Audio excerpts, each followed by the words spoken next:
Hey, how's it, everyone? I'm back again, ready for yet another video regarding UH athletics and or at least with the men's basketball team. And it's been a heck of a last few days or so.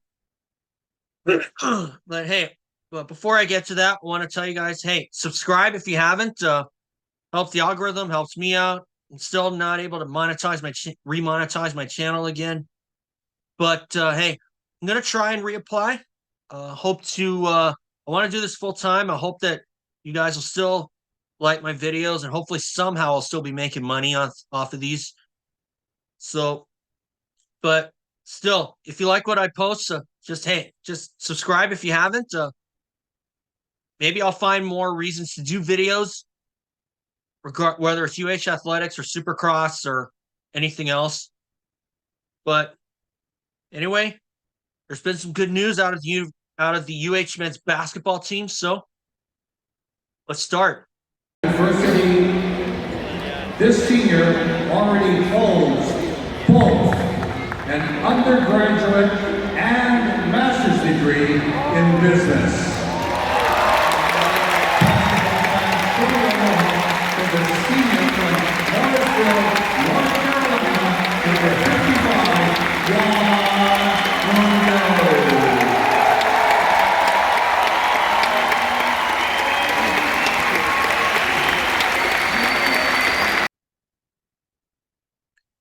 Okay, so what happened earlier this week was very good news, as I said earlier. Now, if you recall, when I gave my 2 cents on the UH men's basketball exhibition matchup against UH-Hilo, they ended up losing point guard Juan Munoz to another season-ending injury, which was an Achilles tendon. And Munoz was actually part of the senior celebrations this past February, where he was honored as a grad transfer. And so far, I think he's already graduated, but he has. I'm not sure. I'll have to check again. But hey, good news is,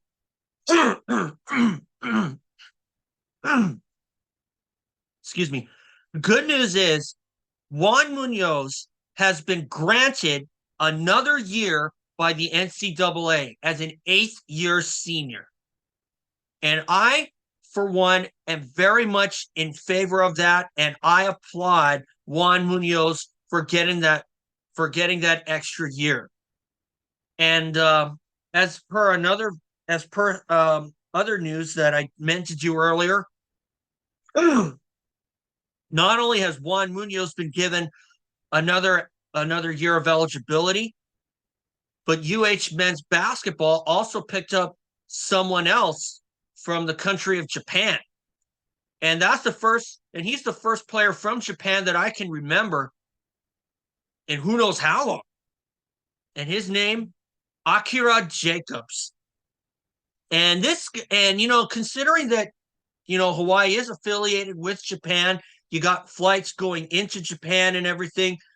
I actually would like to think that kind of a semi-local product in Akira Jacobs, who speaks really fluent Japanese. And of course, if you're a resident of Hawaii like I am, you know that a lot of last names are kind of Japanese or Hawaiian or anything like that. So, and obviously I mentioned that we do have a unique cultural diversity where we have a lot of different cultures.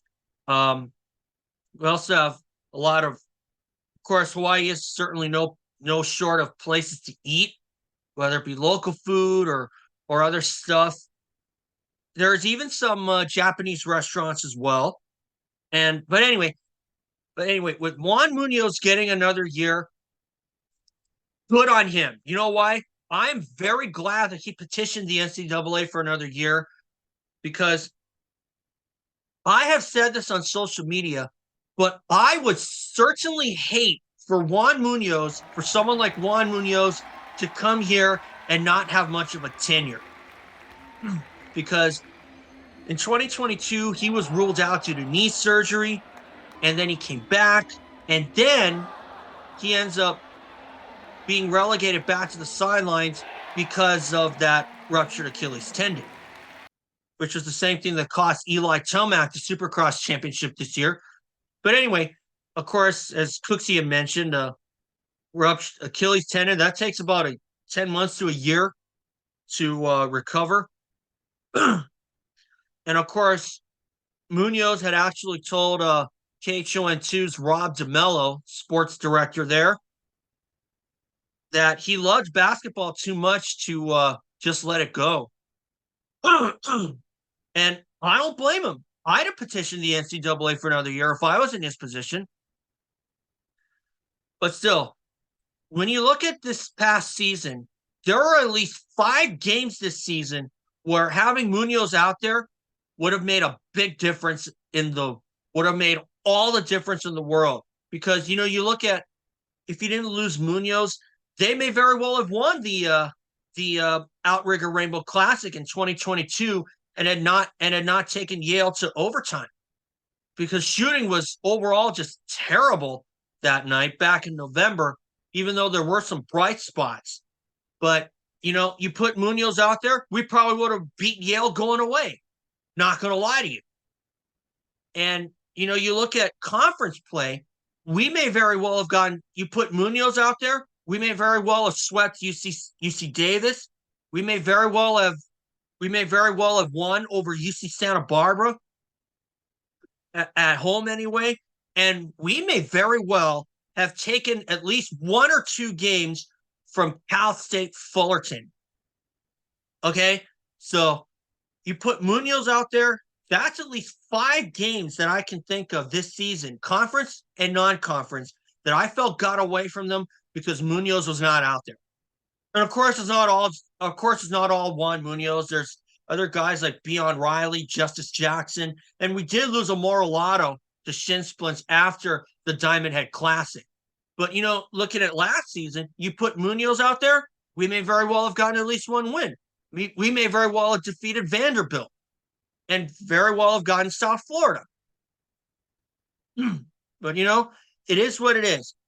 And, with the fact that Munoz did get another year, I am very much wishing that the NCAA showed the same consideration to Jerome DeRosier, because DeRosier, he was from the Ivy League. He graduated from Princeton, got his master's at the University of Hawaii. He had 1 more year to get his master's degree, which was in 2023. And it would really make sense if DeRosier was given a second senior year. But unfortunately, the NCAA made a very questionable decision and did not allow Ivy League players a second senior year, because when COVID hit, the Ivy League shut down. Nobody played. And obviously, we weren't immune to that either, because the UH girls volleyball team, they didn't even get a season in 2020 because of COVID. And I'm sure a lot of other leagues had their own cancellations and of canceled games, canceled seasons, all this and that. But still, like I said before, the NCAA, they know how to make decisions that can make you scratch your head. Not gonna lie. But hey, you like it or not, they make their own decisions. And we may not agree with them, and we may not like them, but still, deep down, I think everybody just finds a way to live with it. That's the thing. So, obviously, having Munoz back for next season is going to go long. It's going to go a long way for sure. And when you add in new guys like that Jacobs guy, Akira Jacobs, that I mentioned earlier in this video, obviously we're going to go long. We're going to go a long ways. And when you factor in other signees like Matthew Cotton, Justin McCoy, and even some of the returning players like Cody Williams, Jovan McClanahan, Morsek, I'm pretty sure Bernardo da Silva is going to be returning, but we're going to be looking really, really good. Do I think we'll have a championship? Sure hope so. Because we cannot afford to lose guys and have these little Jekyll and Hyde games like we did during conference play. But frankly, I'm not going to lie. I actually thought some of UH's road wins were complete 40-minute efforts, if not complete 40-minute, then steady 40-minute efforts. Because I look at their win at UC Riverside, they needed a little luck on their side towards the end. They got it. But what really stood out at me in that game against UC Riverside was the fact that when they lost the lead briefly in the second half, they took it back right away. They were able to recover it, and it was enough to put them out of sorts for pretty much the entire second half. And they had one chance to win it. They couldn't do it. And frankly, I thought their Long Beach State road win was a complete, if not steady, 40-minute effort because UH led from pretty much wire to wire. I mean, yeah, Long Beach State tied it up, but McClanahan came to the rescue with a layup with exactly 1 minute remaining. Okay? So they needed that win for sure. And had Jadon Jones's bucket not half court heave not had Jadon Jones's half court heave had gone in, I don't know if UH would have had the stamina for overtime, but frankly, I think they would have. Not gonna lie. I think they would have lasted in overtime. They would have found a way. And frankly, I thought that their Cal State Bakersfield road win was another complete 40 minutes. Why? Because at the buzzer at the first half, McClanahan sank a half-court heave, and they were able to pull away and maintain a double-digit gap for pretty much the rest of the game. So, obviously, I thought those were complete 40-minute efforts. And to a point, I even thought their home win against Cal Poly was also a complete, if not steady, 40-minute effort. So, because UH, they jumped out to a 16-0 lead. Of course, Cal Poly came back, made it close. They got within 4, but UH found a way to win. And thanks to other guys like Kamaka Hepa, Samuta Avea, Bernardo da Silva, Noel Coleman, we were able to win. And that's another guy I conveniently left out, Noel Coleman. As you saw in one of my prior videos, he announced that he's returning for his final year, and I would have returned.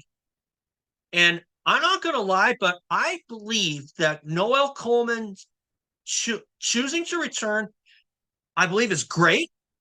And I also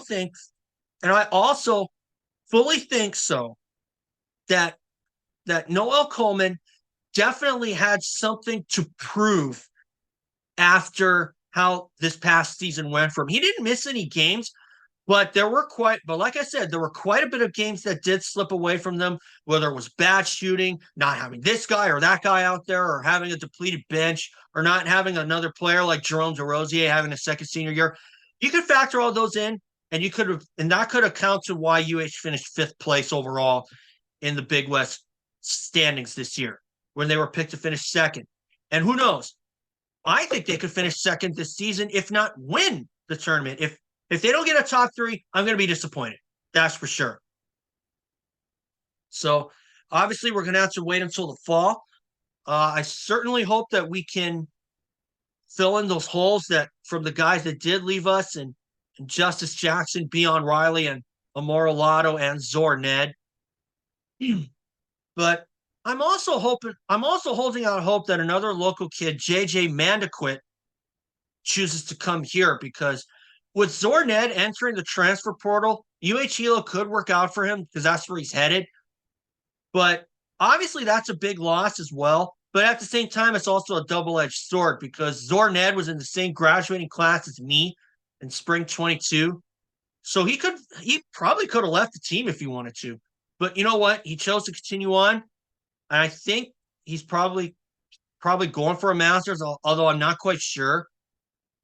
But, so obviously the guys want time on the court, and UH-Hilo could work out well for Zor Ned.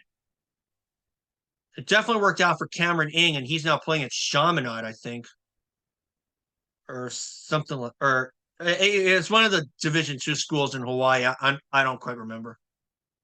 But anyway, guys, that's all for today. So once again, Juan Munoz granted an additional senior season. He will be back for the 23-24 season. And I'm going to look for big things from him, because if the exhibition matchup last year on November 3rd was any indication, where he got 16 points and 2 rebounds, that's indication that that kid's got talent. So anyway, guys, well, I'm a Pono, everyone.